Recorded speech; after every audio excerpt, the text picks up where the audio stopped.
ஓம் முருகாவேல் முருகா வெற்றிவேல் முருகா.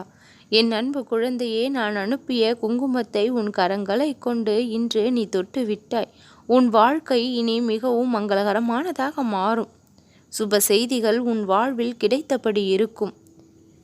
எவ்வளவு கஷ்டங்களுக்கு மத்தியில் கண்ணீரோடு நீ கவலைப்பட்டு கொண்டு வாழ்ந்து வருகின்றாய் என்று இந்த முருகனுக்கு தெரியும்.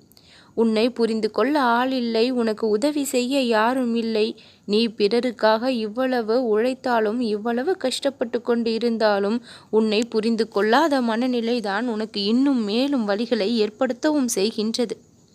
வேலைகளால் ஏற்படும் கஷ்டத்தை விட பிறருடைய செயல்களால் ஏற்படும் கஷ்டம்தான் உனக்கு பெரிய அளவில் பாதிப்பையும் தருகின்றது. புரிய வைக்க வேண்டிய விஷயங்களை புரிய வைக்க முடியாமல் தவித்து கொண்டு இருக்கின்றாய். எதையும் புரிய வைக்க முயற்சிக்கும் பொழுது அந்த இடத்திலிருந்து புறக்கணிக்கப்படுகின்றாய். புறக்கணிக்கப்படுகின்றோமே என்ற காரணத்தால் உன்னுடைய குணநலன்களை நீ மாற்றிக்கொள்ள வேண்டி இருக்கின்றது. இப்படிப்பட்ட சூழ்நிலையெல்லாம் உன்னை சுற்றி நிகழ்ந்தபடி உள்ளது.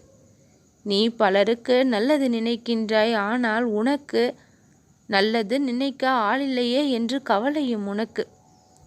இறைவனின் துணை உனக்கு இருக்கின்றது. மனிதர்களை நம்பி நம்பி ஏமாந்து வாழ்ந்தது போதும். இறைவனை நம்பி உன்னுடைய நிலையை நீ மாற்றிக்கொள்ள முயற்சி செய். உன்னுடைய முயற்சிக்கு இறைவனானவன் எப்பொழுதும் துணை நிற்பான் என்று முழுவதுமாக நம்பி உன்னுடைய வேலைகளில் இறங்கு.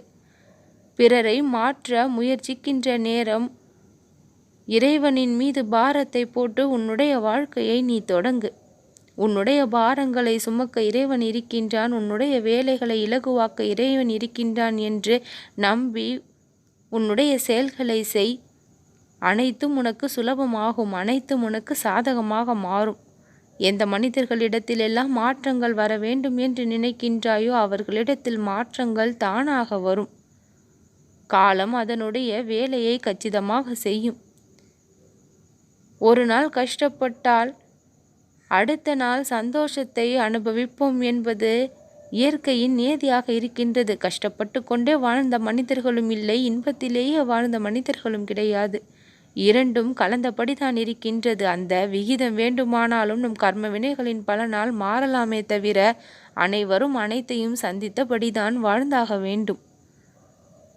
என் அன்பு குழந்தையே, இப்படி வாழ்க்கை ஒவ்வொரு நாளும் ஒவ்வொரு விசித்திரங்களை கொண்டு நம்மை போட்டு பாடாய் படுத்தி கொண்டு இருக்கின்றது.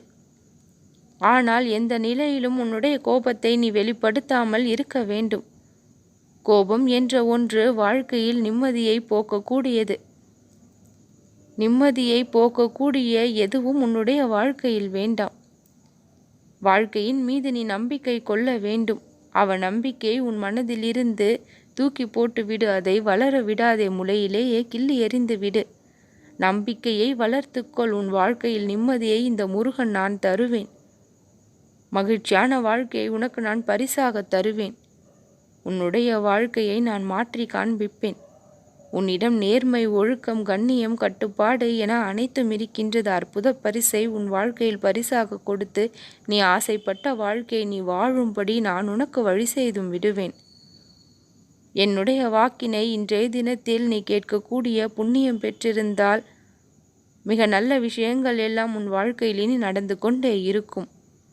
சந்தோஷத்தை கொடுக்கக்கூடிய நிகழ்வுகள் பல உன் வாழ்வில் அரங்கேறும். உன் வாழ்விற்கு மங்களத்தை அள்ளி கொண்டு வந்துள்ளேன். இனி மகிழ்ச்சியாக வாழ்வாய். நிம்மதி என்ற ஒன்று தொலைந்து போய் இருந்ததால் கஷ்டத்திற்கு மேல் கஷ்டம், வறுமைக்கு மேல் வறுமை என்று ஒரு பிடியில் சிக்கிக்கொண்டு இருந்தாய். இனி வசதிகளும் வாய்ப்புகளும் பெற்று செல்வ செழிப்போடு உன் வாழ்க்கை மங்களகரமானதாக இருக்கும். நல்லதே நடக்கும்.